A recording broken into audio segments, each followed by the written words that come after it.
Hi students. और जैसा कि अब नया सेशन स्टार्ट हो चुका है, तो मैं क्लास 10 का एक चैप्टर ले रहा हूँ, लाइट चैप्टर, जो कि सबसे इम्पॉर्टेंट और सबसे टफ चैप्टर माना जाता है, क्योंकि इसके अंदर बेसिक बहुत ज़्यादा हैं।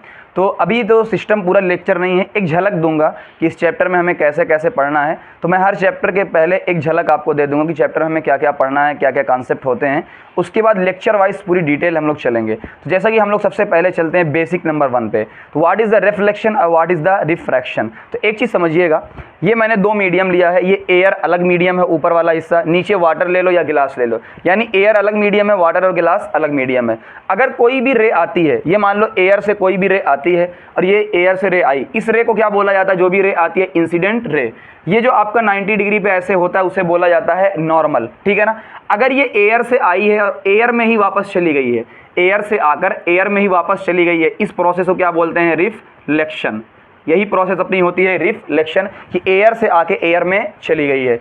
ये वाला जो एंगल होगा वो एंगल इंसिडेंट का होगा और ये जो एंगल होगा अपना एंगल रिफ्लेक्शन का होगा। पहली चीज़, अगर हमें रिफ्रैक्शन समझना है तो हम क्या करेंगे कि जो ये रे आपकी एयर से आ रही है, ये आपकी एयर में ना जाकर, यानी यहाँ रे दूसरे मीडियम में नहीं जाएगी रिफ्लेक्शन में, यहाँ एयर से ना आकर इस रे को चली गई है ये वाटर के अंदर, यानी दूसरे मीडियम में। इस एंगल को हम लोग क्या बोलेंगे? रिफ्रैक्टेड। तो इसे क्या होगा? रिफ्रैक्शन, ठीक है ना। ये होगा अपना रिफ्रैक्शन। आपको ध्यान क्या देना है? पहली चीज़, एंगल जो भी आप बनाएंगे वो एंगल नॉर्मल से बनाएंगे, यानी ये वाला एंगल लेंगे, ये वाला एंगल नहीं लेंगे, ये वाला एंगल नहीं लेंगे, ये वाला एंगल नहीं लेंगे, ठीक है ना। ये वाला एंगल नहीं लेंगे, एंगल हमारा ये क्या है? आई, और ये रिफ्रैक्शन वाला एंगल है। दूसरी चीज़ आपको क्या ध्यान देना है कि रिफ्लेक्शन में क्या होता है? जितने एंगल से आई है उतने ही एंगल पे चली गई है। जबकि रिफ्रैक्शन में क्या होता है कि जब आप खुद सोचो कि मान लो हम जितनी स्पीड से सड़क पे दौड़ रहे हैं, क्या उतनी स्पीड से पानी में दौड़ पाएंगे? बिल्कुल नहीं दौड़ पाएंगे। तो इसी तरीके से जो इसकी स्पीड होती है वाटर के अंदर स्लो हो जाती है। तो जो एंगल इधर जाना चाहिए, देखो ये लाइट आ रही है तो इधर जाना चाहिए था, तो थोड़ा सा ये कम हो गया है, एंगल थोड़ा सा कम हो गया। ये क्यों होगा हम लोग इसको देखेंगे। तो इसके अंदर आएगा स्नेल लॉ। स्नेल लॉ की वजह से हम लोग देखेंगे कि क्या होगा।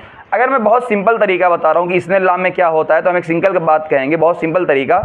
जिस मीडियम में हम लोग जा रहे हैं, यानी गिलास का रिफ्रैक्टिव इंडेक्स ज़्यादा होता है, तो उसमें एंगल क्या हो जाता है? कम हो जाता है। तो ये पहला बेसिक हो गया। सेकंड बेसिक की बात करते हैं हम लोग। पहला बेसिक अपना ये हो गया। सेकंड बेसिक की बहुत ध्यान से बात करते हैं। आपको एक ही चीज़ ध्यान रखना है सेकंड बेसिक के अंदर, कि इंसिडेंट रे, यानी आने वाली जो लाइट है वो जिस डायरेक्शन में जाएगी वो डायरेक्शन क्या होगी? पॉजिटिव। अगर लाइट इस डायरेक्शन में जा रही है तो ये डायरेक्शन क्या हो जाएगी? पॉजिटिव हो जाएगी। तो अपोजिट डायरेक्शन क्या हो जाएगी? निगेटिव हो जाएगी। पहली चीज़, ठीक है ना। और अगर इंसिडेंट रे, आपकी जो आने वाली रे है, अगर इस डायरेक्शन में जा रही है तो ये वाली डायरेक्शन क्या हो जाएगी? पॉजिटिव हो जाएगी, और ये वाली डायरेक्शन फिर क्या हो जाएगी? निगेटिव हो जाएगी। तो आपको दूसरा बेसिक क्या याद रखना है? लाइट जिस डायरेक्शन में जा रही है वो डायरेक्शन पॉजिटिव और बाकी डायरेक्शन क्या हो जाएगी? निगेटिव। अब इसी के बेसिस पे हम लोग चलते हैं कि स्फेरिकल मिरर में कॉनकेव, कॉन्वेक्स, उनकी फोकल लेंथ क्या होती है, कैसे होती है। तो आपको कोई भी चीज़ रटना नहीं पड़ेगा, मैं आपको सिखाता हूँ सारी चीज़ों को, कोई भी चीज़ रटना नहीं पड़ेगा। अब एक बात बताइए, इसका जो ये आपका सबको पता है ये सेंटर होता है, सेंटर। तो इसका जो रेडियस होगा, क्या इस तरफ इसका रेडियस होगा? बिल्कुल इस तरफ इसका रेडियस होगा। इधर से जब हम रेडियस की बात करते हैं तो हमारा क्या होगा? इधर से हमारा रेडियस होगा। इतनी बात तो आप लोगों को सबको पता होगी। मान लीजिए मैं यहाँ से एक कट कर रहा हूँ, एक मिरर को मैं यहाँ से कट कर दे रहा हूँ। इस मिरर की बात करते हैं। इस मिरर को जैसे ही मैंने यहाँ पर कट किया तो आपके सामने एक मिरर आ गया और आपके सामने ये वाला मिरर आ गया। अब एक बात बताइए, ये मिरर, इसको मैंने पीछे से क्या कर दिया है? सिल्वरिंग कर दिया है, ठीक है ना। ये अपना, अब ध्यान से समझिएगा, ये आपने पीछे से सिल्वरिंग कर दिया। मैं अपनी लैंग्वेज में इसको बोलता हूँ दीवाल। मैं क्या बोलता हूँ? समझना, मेरी बात को पकड़ना।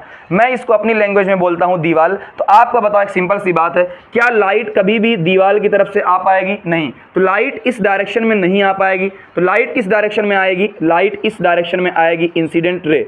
इसका मतलब ये वाली डायरेक्शन क्या हो चुकी है? पॉजिटिव। यानी ये वाली डायरेक्शन पॉजिटिव हो चुकी है क्योंकि लाइट इसी डायरेक्शन में जा रही है। तो ये वाली डायरेक्शन क्या हो जाएगी? निगेटिव हो जाएगी। अभी थोड़ी देर पहले हमने देखा था कि जो ये मिरर था जो हमने यहाँ से कट किया है छोटा सा, इसका जो रेडियस था क्या इस तरफ है?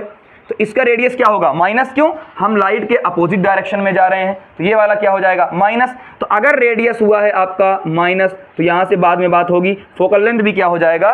माइनस हो जाएगा, ठीक है ना। दूसरी बात, एक मिरर हम ये वाला कट करते हैं, इसको क्या बोलेंगे अभी देखो, एक मिरर मैं ये वाला कट करता हूँ तो ये मिरर हमारे पास हो गया, आपका ध्यान से देखिएगा, ये वाला मिरर मेरा इस प्रकार हो गया। मैं इस बार सिल्वरिंग को अंदर कर दे रहा हूँ, इस बार मैं सिल्वरिंग कहाँ कर दे रहा हूँ, अंदर की तरफ सिल्वरिंग कर दे रहा हूँ। क्या लाइट इस डायरेक्शन में आ पाएगी? नहीं आ पाएगी, क्योंकि दीवार है। तो लाइट किस डायरेक्शन में आएगी? लाइट इस डायरेक्शन में आएगी, यानी ये वाली डायरेक्शन क्या हो चुकी है? पॉजिटिव।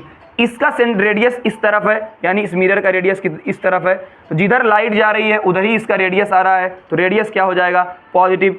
इसीलिए इसका फोकल लेंथ क्या आता है? पॉजिटिव आता है। दूसरी बात, हम इस मिरर को क्या बोलेंगे समझना, क्या ये एक गुफा जैसा है? देखो भाई, ये एक गुफा तो ऐसी ही होती है, ये ऐसे ऐसे गुफा होती है। क्या गुफा को बोला जाता है? केव। इसीलिए इस मिरर को बोला जाता है कौन? केव। तो इसकी फोकल लेंथ क्या होगी? निगेटिव। तो आज के बाद कभी भी आपको याद नहीं करना पड़ेगा क्या पॉजिटिव है क्या निगेटिव है। आगे बेसिक की तरफ हम लोग चलते हैं। चलो आगे आते हैं थर्ड बेसिक की तरफ। तो ये मान लो मैंने आपका कॉनकेव मिरर लिया है, ठीक है ना, कॉनकेव मिरर लिया है। तो अब एक ध्यान से समझिएगा एक बात, ये आपका सेंटर होता है इस बीच में, मिरर का जो हिस्सा हमने काटा है उसका बीच क्या कहलाता है? पोल। उसके बीच से क्या होता है? पोल होता है। ये जो रे पास हो रही है इसे बोलते हैं प्रिंसिपल एक्सिस, और ये आपका जो बोला जाता है अपर्चर, यानी लाइट जो रे होती है जो रिफ्लेक्शन करेगी किस पोर्शन पे करेगी, समझना। अगर कोई लाइट रे यहाँ से पास हो रही, क्या इस पे टकराएगा? तो रिफ्लेक्शन नहीं होगा। यहाँ से कोई लाइट रे आ रही तो रिफ्लेक्शन नहीं होगा, लेकिन जैसे ही लाइट रे यहाँ पे टकराएगी तो रिफ्लेक्शन हो जाएगा। तो जिस पोर्शन पे रिफ्लेक्शन होता है उसे हम अपर्चर बोलते हैं। तो ये क्या हो गया? अपर्चर हो गया, ठीक है ना। दूसरा, ये फोकल लेंथ है, उसका डबल क्या होता है? रेडियस। हम लोग पढ़ेंगे फोकल लेंथ का डबल रेडियस। और इधर अब एक चीज ध्यान से देखिएगा, बहुत ध्यान से। पहला सिर्फ एक बेसिक हमने बताया था, लाइट जिस डायरेक्शन में जा रही है उस डायरेक्शन को क्या बोलेंगे? इंसिडेंट, यानी उस डायरेक्शन को पॉजिटिव। तो जाहिर सी बात है जो लाइट की डायरेक्शन होगी वो ये वाली डायरेक्शन होगी, यानी इधर अगर आप जाओगे तो पॉजिटिव और अगर इधर जाओगे तो क्या है? निगेटिव। दूसरा बेसिक क्या याद रखना है आपको कि जो पोल होता है, डिस्टेंस सारी कहाँ से मेजर करेंगे? पोल से। पोल से जितनी भी डिस्टेंस होगी वो क्या मेजर की जाएगी? पोल से मेजर की जाएगी, समझना मेरी बात को। अब देखो, जैसे ही आपने फोकल लेंथ मेजर किया, क्या आप अपोजिट डायरेक्शन में जा रहे हैं? लाइट तो इधर जा रही है, आप पोल से इधर जा रहे हैं, माइनस। रेडियस ये भी क्या हो जाएगी? माइनस। मान लीजिए कोई भी आपने ऑब्जेक्ट रखा है, ऑब्जेक्ट की डिस्टेंस क्या मानी जाती है? यू। तो ऑब्जेक्ट की डिस्टेंस भी क्या हो जाएगी? माइनस। यानी इस डायरेक्शन में जितनी भी डिस्टेंस होगी वो माइनस। मान लो मेरी इमेज एक बन रही है I1 यहाँ पर, तो मैं पोल से इधर डिस्टेंस लूंगा, अब क्या हो जाएगा? पॉजिटिव हो जाएगा। लेकिन कोई इमेज मेरी यहाँ पर बन रही है I2, तो अब इसकी जो डिस्टेंस हो जाएगी वो क्या हो जाएगी? निगेटिव हो जाएगी। इसे बोलते हैं V, इसे बोलते हैं V। तो हमने सिंपल फंडा याद रख लिया बेसिक का, लाइट जिस डायरेक्शन में जा रही है पॉजिटिव, उसकी अपोजिट डायरेक्शन माइनस। सारी डिस्टेंस कहाँ से मेजर करोगे? पोल से। तो पोल के इधर जितनी भी चीज़ होगी पॉजिटिव, देख लो, पोल के इधर जितनी भी चीज़ होगी क्या हो जाएगी? माइनस। तो आपको कभी भी कोई चीज़ रटना नहीं पड़ेगा, ठीक है ना। दूसरा बेसिक ये हो गया। अब एक चीज़ यहाँ पे ध्यान दीजिएगा, देखो ये मैं अपने तरीके से इसको याद करवा रहा हूँ। ये है दीवार, इसे मैंने क्या बोला था? दीवार। अब कुछ सोचो, क्या दीवार के बाहर आप जा सकते हो? भाई क्या दीवार से आर पार आप कर सकते हो? दीवार के आर पार आप नहीं कर सकते, इसीलिए इसको बोला जाता है वर्चुअल। ये कौन सी दुनिया आपकी है? वर्चुअल, यानी इमेजिनेशन दुनिया है, ये एग्जिस्ट नहीं करती। ये कौन सी है? रियल। तो सिंपल सी बात मैंने बोला कि आपका जो मिरर होगा, जिधर दीवार होगी वो दुनिया वर्चुअल हो जाएगी, ये दुनिया रियल। अब यहाँ से एक बात आप पकड़ सकते हो, जो भी इमेज यहाँ पर बनेगी वो क्या होगी? वर्चुअल। इसका मतलब अगर हमारा V पॉजिटिव आ रहा है, इमेज वर्चुअल हो जाएगी, V निगेटिव आ रहा है तो हमारा रियल हो जाएगा। सारी चीज़ें आपके सामने बेसिक मैंने रख दी है। बेसिक नंबर 4 की तरफ चलते हैं। सबसे ज़्यादा इंपॉर्टेंट पॉइंट है मैग्नीफिकेशन। मैग्नीफिकेशन क्या होता है? Height of image upon height of the object. यहाँ सबसे ज़्यादा बच्चों को कन्फ्यूज़न होती है, मैं उस कन्फ्यूज़न को दूर करूँगा। ध्यान से समझिएगा मेरी बात को। ये मैंने बताया, ये मैंने कहा कि ये जो मेरा ऑब्जेक्ट है, ये हाइट ऑफ ऑब्जेक्ट, इसको मैंने माना 10। कितना माना? 10। अगर मेरी इमेज है ये छोटी सी, मान लो ये थोड़ा सा और बड़ा बनाता हूँ, ये मैंने इसको माना 10। ये मेरी I1 पहली इमेज है जो कि है 5 सेंटीमीटर की, जो कि नीचे की तरफ बनी है। दूसरी इमेज मेरी बनी है, इसको मैंने माना I2, ये कितने? ये अपनी 20 सेंटीमीटर की बनी है। बहुत ध्यान समझिएगा। मैग्नीफिकेशन आपने समझ लिया तो आधे से ज़्यादा खेल आपको पहले ही क्लियर हो जाएगा, क्वेश्चन आपसे पहले ही सॉल्व हो जाएगा। समझना मेरी बात को। देखो एक चीज़ है, आपने पढ़ा होगा एक्स एक्सिस वाई एक्सिस, कि जो भी ऊपर वाला हिस्सा होता है वो क्या होता है? पॉजिटिव होता है, नीचे वाला हिस्सा क्या होता है? निगेटिव होता है। आइए देखते हैं, मैग्नीफिकेशन 1 की तरफ चलते हैं। क्या होगा? हाइट ऑफ इमेज, पहली इमेज कितनी है? 5 सेंटीमीटर की। दूसरी इमेज कितनी है? ये देखो ऊपर है तो +5, सॉरी हाँ ठीक, नीचे, सॉरी एक बात देखो, मैं मैग्नीफिकेशन 1 निकाल रहा हूँ। हाइट ऑफ इमेज, पहली इमेज कितने सेंटीमीटर की है, 5 सेंटीमीटर की है, नीचे है इसलिए क्या रखा जाएगा माइनस, ऑब्जेक्ट तो हमेशा प्लस में है भाई, ऊपर रखा गया तो कितना हो जाएगा 10, यहाँ कितना आएगा -1/2, -1/2। मेरी एक बात को बहुत ध्यान समझिएगा, जो मैं बोलूँगा उसको बहुत ध्यान से आप लोग समझिएगा। पहले मैं दोनों निकाल ले रहा हूँ, उसके बाद हम सेकंड मैग्नीफिकेशन निकालते हैं। सेकंड का कितना है +20, क्योंकि ऊपर है तो देखो, ऊपर है तो प्लस, नीचे है तो माइनस, ठीक। और नीचे कितना है ये आपका +10, कितना आया +2 आया। अब एक बात को बहुत ध्यान से मेरी समझिएगा, माइनस क्या बता रहा है, दोनों अलग अलग चीज़ें समझिएगा, यहीं से आपको फार्मूला रटने की जरूरत नहीं पड़ेगी।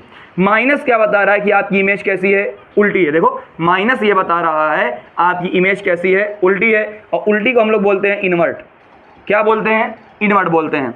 1/2 क्या बता रहा है कि जो आपकी इमेज है आधा है, आधा गुना, यानी 1/2 गुना इमेज कितनी है, 1/2 गुना है। सही बात है। देखो अब जैसे ही, अब यहाँ से देख लो, हमारी इमेज थी कितनी, ऑब्जेक्ट की 10, लेकिन जो इमेज आई है वो कितना आया 1/2, 10 का 1/2 कितना आया 5, तो सही बात है, हमने 5 ही लिया था, ठीक है ना। दूसरी बात, प्लस हमें ये बता रहा है कि हमारी इमेज कैसी है, सीधी है, ऊपर की तरफ है, इसे बोला जाता है, हम लोग बोलते हैं इरेक्ट, चाहे इरेक्ट बोल लो चाहे अपराइट बोल लो, ठीक है ना।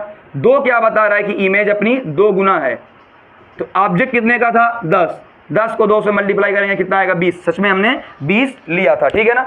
इसी तरीके से आप सब कुछ फाइंड कर सकते हैं। एग्जांपल मैं लेता हूं, आपका मैग्नीफिकेशन दिया है -5, ठीक है ना, तो माइनस क्या बता रहा है कि वो नीचे है, 5 क्या बता रहा है कि 5 गुना है। अगर 5 गुना, इसका मतलब पहले 10 था, अब 10 × 5 कितना हो गया 50, लेकिन कहाँ पर है, नीचे है। तो ये मैग्नीफिकेशन आपको बताता है, माइनस बताएगा कि नीचे है, प्लस बताएगा ऊपर है, और ये वैल्यू आपकी बताएगी कि कितना बड़ा है। अब यहाँ से एक चीज़ आप लोग ध्यान दे सकते हैं बहुत ध्यान से, मैं मैग्नीफिकेशन की बात करता हूँ, मैग्नीफिकेशन, ठीक है ना, मैं मैग्नीफिकेशन की बात करता हूँ। अगर मैग्नीफिकेशन हमारा क्या है 1, इसका मतलब क्या होगा, दोनों इमेज बराबर हैं, तो height of image height of object के बराबर है, पहली चीज़।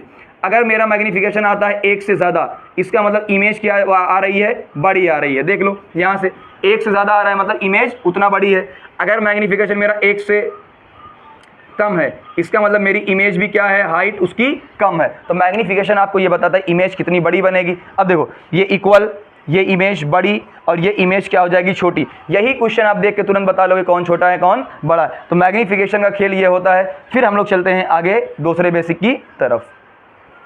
तो आइए चौथे बेसिक की तरफ चलते हैं। अब बच्चों को एक प्रॉब्लम होती है कि सर इमेज कैसे याद करें, किसी इमेज कहाँ बनेगी। तो मैं बहुत सिंपल तरीका लेकर आया हूँ आपके सामने। पहली चीज़ देखो, एक रे, ये मैंने पूरी चीज़ें आपके सामने बना दी। पहले समझा तो जितना मैं बोलूँ उतना ही अगर आप पकड़ोगे क्वेश्चन आपके हो जाएंगे। फिर जब हम डिटेल पढ़ेंगे तो पूरा डिटेल पढ़ेंगे, अभी बस ओवरव्यू आपको दे रहा हूँ। समझो, कोई भी रे अगर इनफाइनाइट से आती है, कोई भी रे इनफाइनाइट, इनफाइनाइट का मतलब चांद मानो ना, तो जो भी सीधे रे आएगी, जो भी सीधी रे आएगी पैरेलल, उसे बोला जाता है कि भाई इनफाइनाइट से आती है, ये बोला जाता है, ठीक। तो जो भी रे इनफाइनाइट से आएगी वो कहाँ पर कट करेगी, फोकस पे। तो इनफाइनाइट की रे कहाँ कट करेगी, फोकस पे। और अगर कोई फोकस से पास हो रही है वो इनफाइनाइट पे जाएगी। तो इनफाइनाइट का फोकस, यानी हम यहाँ एक चीज़ लिख सकते हैं कि अगर इनफाइनाइट का फोकस, तो फोकस का क्या हो जाएगा, इनफाइनाइट। अब खुद सोचो, एक चाँद है, इसकी रे इनफाइनाइट से आती है, बहुत छोटी इमेज बनती है। तो इनफाइनाइट से जो आएगी रे, तो उसकी इमेज फोकस पे बनेगी और बहुत छोटी बनेगी। क्या बनेगी, बहुत छोटी बनेगी, ठीक है ना, छोटी बनेगी, उल्टी बनेगी, क्योंकि सारा केस अभी देखेंगे उल्टा बनेगा। छोटी बनेगी, उल्टी बनेगी, रियल बनेगी, क्योंकि हम इसी में देख रहे हैं। ये देखो, ये पूरा का पूरा पोर्शन यहाँ से लेके यहाँ तक क्या है, रियल है। बताया था अभी थोड़ी देर पिछले पहले, ये कैसा है, वर्चुअल है, ये वर्चुअल है, ठीक है ना। तो इनफाइनाइट से आएगी फोकस पे बनेगी, फोकस से आएगी इनफाइनाइट बने, दो केस खत्म। अब ये बहुत इंपॉर्टेंट है, क्वेश्चन बिना देखे आपका सॉल्व होने वाला है। समझो, ये पोल है, फोकस है, सेंटर है। मैंने 4 पोर्शन में डिवाइड किया। एक पोर्शन सेंटर के बाहर वाला, दूसरा फोकस और सेंटर के बीच वाला, तीसरा आपके पोल और फोकस वाला, चौथा पोल के इधर वाला। अब एक सिंपल तरीका बता रहा हूँ। 1 में रखोगे, बहुत ध्यान, जो मैं कह रहा हूँ उतना समझो। 1 में अगर कोई ऑब्जेक्ट रखोगे उसकी इमेज कहाँ बनेगी, 2 में। 2 में देखो, 1 में मान लो ये 1 में हमने रखा, 1 में आपने पुट किया, उसकी इमेज कहाँ बनेगी, 2 में, ऐसे। इसलिए मैंने ये निशान बनाया, ऐसे बनेगी, ठीक है ना। अगर आपने 2 में रखा तो उसकी इमेज कहाँ बनेगी, 1 पे, तो ये बड़ी बनेगी, उल्टी बनेगी। सेंटर पे रखोगे तो सेंटर पे बनेगा और बराबर बनेगा। सेंटर पे क्या रखे, बराबर बनेगा। अब देखो इमेज कैसे आपकी खत्म होती है, वही देखो, हमने इनफाइनाइट पे रखा फोकस पे, फोकस पे रखा इनफाइनाइट पे, फोकस पे बनेगी, छोटी बनेगी, उल्टी बनेगी, सारी कैसी बनेगी यहाँ पर उल्टी। तो आप बुक के अंदर जो टेबल बना हुआ अच्छे से मैच करके देख लेना, ठीक है ना, सारी चीज़ें। अब देखो 1 में रखा हम 1 में, यानी हम सी के बियॉन्ड, इसे बोला जाता है सी के बियॉन्ड, यानी इसे बोला जाता है बियॉन्ड सी। इस पोर्शन को जब आप सी के 1 में रखोगे तो कहाँ बनेगी 2 में, कैसी बनेगी, देखो छोटी बनी है, उल्टी बनी है, तो उल्टी बनी है और छोटी बनी है। दूसरी, अगर सेंटर पे रखोगे तो इक्वल बनेगा, ठीक है। अगर 2 में रखोगे तो कहाँ बनेगा 1 में, उल्टी बनी है, बड़ी बनी है, ये छोटी है और ये कैसी है, बड़ी बनी। तो आप मैच करके वहाँ पर देख लेना। अगर मैं 3 में रख रहा हूँ, समझना, अगर मैं यहाँ 3 में रख रहा हूँ तो इमेज कहाँ बनेगी, 4 में बनेगी। अब समझना, ये सबसे इंपॉर्टेंट पॉइंट है, ये सबसे इंपॉर्टेंट क्यों, यहाँ पर इमेज कैसी बन रही है, सीधी बन रही है, यार देखो वर्चुअल बन रही है, वर्चुअल बन रही है, इरेक्ट बन रही है, हाँ, और लार्ज बन रही है। ये सबसे इंपॉर्टेंट पॉइंट है, वर्चुअल बन रही है, इरेक्ट बन रही है, लार्ज बन रही है। सारी कहानी खत्म हो गई। एक ही केस ऐसा है जहाँ वर्चुअल इमेज बनेगी, बाकी सब कुछ आप देख सकते हैं। 1 का 2, 2 का 1, 3 का 4, 4 का 3, लेकिन 4 के 3 वाले में केस यहाँ पर है नहीं, यहाँ पर बड़ी रखोगे छोटी बनेगी, ये अपने बुक के अंदर नहीं दिया हुआ। तो कॉनकेव की पूरी कहानी खत्म होती हुई हम बात करेंगे कॉन्वेक्स की। जब हम कॉन्वेक्स की बात करेंगे, देखो कॉन्वेक्स की बात करेंगे, ठीक है ना, तो कॉन्वेक्स में आपको ध्यान क्या रखना है, देखो अगर कोई रे इनफाइनाइट, ये आपका कॉन्वेक्स का मान लो फोकस पे है ना, तो कॉन्वेक्स में क्या याद रखेंगे, अगर कोई रेफ आ रही है यहाँ पर, ठीक है ना, इनफाइनाइट से आ रही है तो वहाँ कहाँ वर्चुअल, यानी यहाँ पर देखो जा नहीं पाएगी, जा नहीं पाएगी, बट हम डॉट से शो कर रहे हैं इसलिए इसको वर्चुअल बोला है। इनफाइनाइट से आएगी तो फोकस पे बनेगी। इसके अलावा अगर कोई भी इमेज होगी, देखो समझना मेरी बात को, इनफाइनाइट से आएगी फोकस से बनेगी, इसके अलावा कहीं से भी आएगी फोकस से पहले बनेगी। इसके अलावा मान लो यहाँ पे रख दिया, यहाँ पे रख दिया, तो ये फोकस से थोड़ा सा पहले बनेगी। इसमें याद क्या रखना है आपको, सीधा एक चीज़ याद रखना है, वेद, वर्चुअल, इरेक्ट, डिमिनिश। देखो वर्चुअल बनी है, सही बात है, इरेक्ट का मतलब इमेज सीधी बनेगी, डिमिनिश का मतलब छोटी बनेगी। यहाँ दोनों में डिफरेंस समझना, यहाँ पर भी वर्चुअल है, यहाँ पर भी इरेक्ट है, यहाँ पर भी वर्चुअल है, यहाँ पर भी इरेक्ट है, बट यहाँ इमेज लार्ज बन रही है, यहाँ इमेज छोटी बनेगी। तो ये अपना मिरर का पूरा खेल खत्म। इसी तरीके से हम लोग लेंस की बात करेंगे। अब बेसिक हल्का सा चलते हैं खाली और चैप्टर ये खत्म। लेंस की बात करेंगे, लेंस ये आपका देख लो, ये वाला लेंस होता है। अब समझना, ये लेंस है, इसका कंडीशन पढ़ेंगे। ये मान लो रे आ रही है, ये सीधी जाने वाली थी, लेकिन इसने रे को कन्वर्ज कर दिया, एक पॉइंट पे लाके सिकोड़ दिया, इकट्ठा कर दिया। अब बताओ, पहले पावर मान लो इसकी भी 1, इसकी भी 1, अब पावर कितनी हो जाएगी, 1 + 1 कितना हो जाएगा, मान लिया मैंने, माना 2। क्या पावर बढ़ गई, अगर पावर बढ़ गई इसका मतलब पॉजिटिव, इसकी फोकल लेंथ भी कितनी आती है, पॉजिटिव। इस तरीके से चीज़ों को हम लोग याद रखेंगे। इस तरीके से पूरा स्नेल मैं आपको बताता हूँ और चैप्टर ये वाला क्लोज करता हूँ। स्नेल लॉ क्या होता है, मेरी बात को बहुत ध्यान समझिएगा। ये रे इधर जाने वाली थी, मैंने इस रे को इधर भेज दिया, ये एंगल आई है, ये एंगल आर है, यहाँ का रिफ्रैक्टिव इंडेक्स μ1, यहाँ का μ2। मेरी बात समझना, स्नेल लॉ कुछ नहीं है, बहुत सिंपल तरीके से बताऊंगा। इसका मीडियम, इसका एंगल, यानी μ1 sin I। देखो इसका मीडियम, इसका एंगल, नीचे वाले का मीडियम, नीचे वाले का एंगल, कहानी खत्म। लो, इसका मीडियम, इसका एंगल, इसका मीडियम, इसका एंगल। अब रे अंदर जाएगी या बाहर जाएगी उसका देखो, अगर μ1 कम है तो एंगल ज़्यादा होगा, अगर μ2 ज़्यादा है तो एंगल कम होगा। देख लो, इसलिए बोला जाता है μ2 यहाँ का गिलास या वाटर का ज़्यादा होता है तो एंगल कम होना पड़ेगा, तो इसलिए एंगल कम हो। तो ये हमने एक ओवरव्यू आपको दे दिया, बाकी पूरी डिटेल, पूरी कहानी हम लोग लेक्चर वाइज पढ़ेंगे। तो बने रहिए और शेयर करिए। हम बहुत बेहतरीन तरीके से पूरा एक एक क्वेश्चन मैं आपको करवाऊंगा। कैसा, NCERT exemplar, previous year question, और जितने भी होंगे सारे क्वेश्चन आपके यहीं पर सॉल्व होंगे। तो keep learning and motivate yourself.